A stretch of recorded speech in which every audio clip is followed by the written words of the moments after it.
With this latest chapter of My Hero Academia, apparently this confrontation with All For One has already reached its climax as we open up to a shot of Endeavor reeling from the attack All For One had delivered onto him. Here, Endeavor would think of his sons Shoto and Toya, followed by perhaps the most gnarly shot of the character we've ever seen. I mean, he looks absolutely horrendous. However, he would do his best to get back up as he questioned himself and his failure in this battle. The struggle to stand was apparent as he fell back down while clutching onto his side. He could not deny the fact that it was foolish of him to lose his cool like that against All For One. Endeavor's blood would begin to stain the grass beneath him. He knew the responsibility he possessed as the hero intended to face All For One, but he also knew that everything prior was also his responsibility. Of course, referring to his family drama, as were the wounds he had sustained. They were all his responsibility. So yeah, this man is just really going through it at the absolute worst time possible. But there is no better time to get into the My Hero Academia collectible card game. They hooked us up with a bunch of cards from their latest set, Crimson Rampage, and it has been a lot of fun opening these packs up. Most of the cards in this set emphasize the events of the anime's second season, which for many fans is the best, or at least when they really got into the anime. So the same should definitely be the case with these cards, as they are an amazing way to support the series as a whole. But to take things even further, once you have your cards, the organized play season is going on right now, and by joining the UGN Play app, you can actually enter tournaments for the chance to win amazing prizes like rare alternate art cards and Nintendo Switch consoles. Then there's the championship event at the end of the year with a prize pool of $250,000. Links will be in the description for you guys to pick up your very own My Hero Academia Crimson Rampage cards and even to help you participate in their tournament events. At this point, we have gone through an entire booster box, and at first things were not looking so great. But then with the second half, our luck turned around as we were able to walk away with a bunch of ultra rares and extra rares.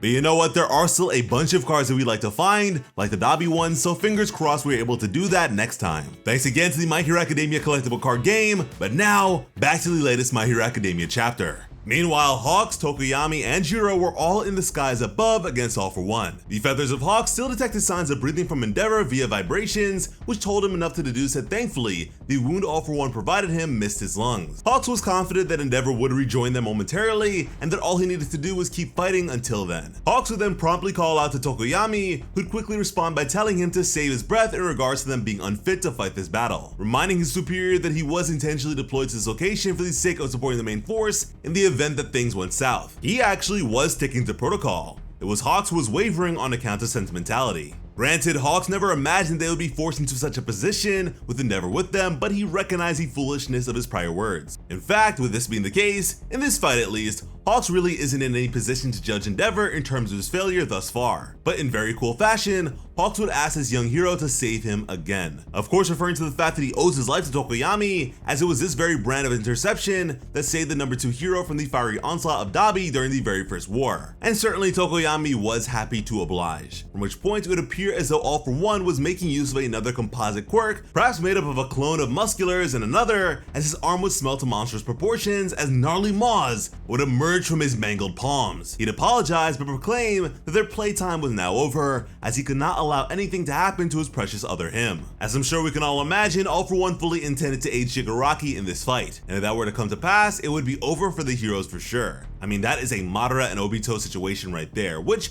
for the sake of tension, I could actually see coming to fruition. But anyways, All For One knew that his previous attack on Endeavor was not fatal, and knowing that guy, he continued to fight until the very end. And as such, their new prerogative would be tailored towards buying as much time as possible. And to me, this is a pretty neat inclusion. It is only recently that we've been provided the internal monologue of All For One, which should definitely be an indicator of this series coming to an end very soon. But here, it is used purely for the sake of establishing the fact that All For One is so easily able to predict and furthermore adapt to the plans of someone as perceptive, intellectual, and seasoned as Hawks. It is a phenomenal way to display a character's brilliance, springboarding them off the thoroughly established accolades and capabilities of another. But yeah, on the note of adapting, All For One would turn his attention to the weakest link, as in an instant, several mangled and wretched faces would sprout from the ends of All For One's darkened tendrils towards Jiro. She was on the verge of death before she could truly recognize reality to be as such, yet thankfully, the feathers of Hawks were able to intervene at just the right time, as Jiro's spirit remained estranged from her body for the moment. But Hawks was far from done. He'd quickly assail the villain with 2 feathers before then concluding his rush with a sword strike to the head. And mind you,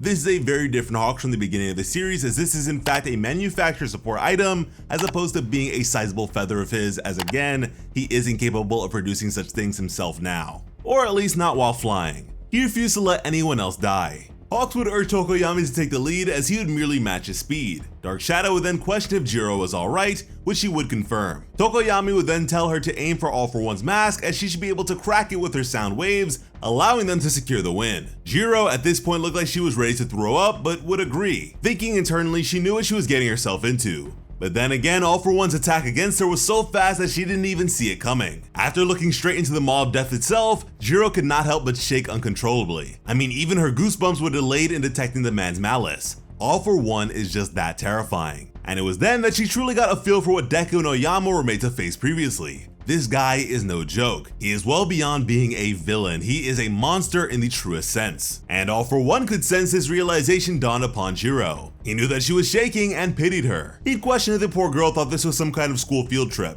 And man, All For One's dialogue is several leaps and bounds ahead of anything else to emerge from this series. He is in a league of his own. He would furthermore tell her not to be delusional as she isn't even part of the main cast. This sort of meta commentary continues to fascinate me. All For One would then attack on both sides simultaneously, absolutely tearing into Hawks as he knew the man did not have enough feathers to handle his attacks. That in his current state, the hero was completely and utterly useless. But on the other side, good lord, All For One would continue his verbal abuse, wondering if being around special people made Jiro think she was special too, as he successfully managed to cut her left ear clean off. That is half of Jiro's quirk factor entirely gone. The offset of which we know to be seriously detrimental to one's future on account of what a loss of a single eye has now done to the once oh so formidable Eraserhead. However, Jiro would endure this pain and shakily reply that all the villain talks about is who is weak and who is strong, who's special and who can inspire fear in others. But in remembering her classmates, Jiro did not care about any of that nonsense. With tears in her eyes and blood pooling from the side of her face, all she knew was that he'd made her friends cry. From there, she would unleash another heartbeat wall attack.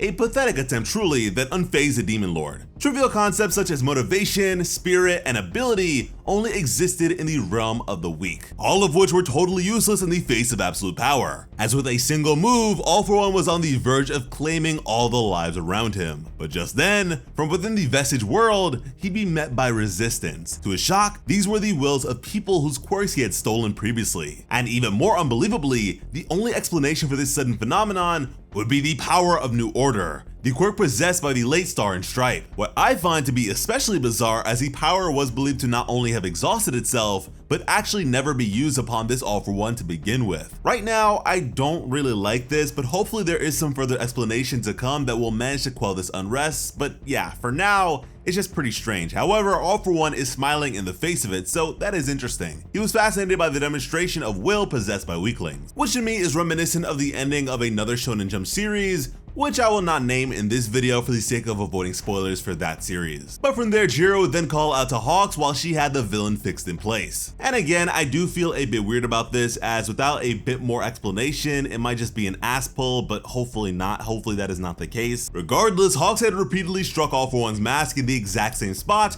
creating a crack, and that definitely takes some pinpoint accuracy. But now, attacking with the aid of Jiro further propelling his blade, Hawk struck the side of All For One's mask to the point of his sword shattering. And just like it, the mask of All For One is now broken. Which then leads us to the question as to whether or not All For One will fall apart due to this break. And speaking of which, the My Hero Academia manga will be on break next week. I'm in a weird position because I can see All For One escaping this battle. However, I can't see these characters actually dying. Jiro, Tokoyami, Hawks, Endeavor, I don't see them dying just yet. And I'll be transparent, whether or not there is another All For One in Shigaraki and all that, I don't care for this to be the end of All For One. If that is the case, the villain that has plagued the All Might all this time, I will be very thoroughly disappointed. Like, no disrespect to Jiro, I am very glad that we are bringing these supplementary characters into the fray, and at the very least involving them at the end of the series here. But with that being said, what are her credentials for being in this fight? For her first major takedown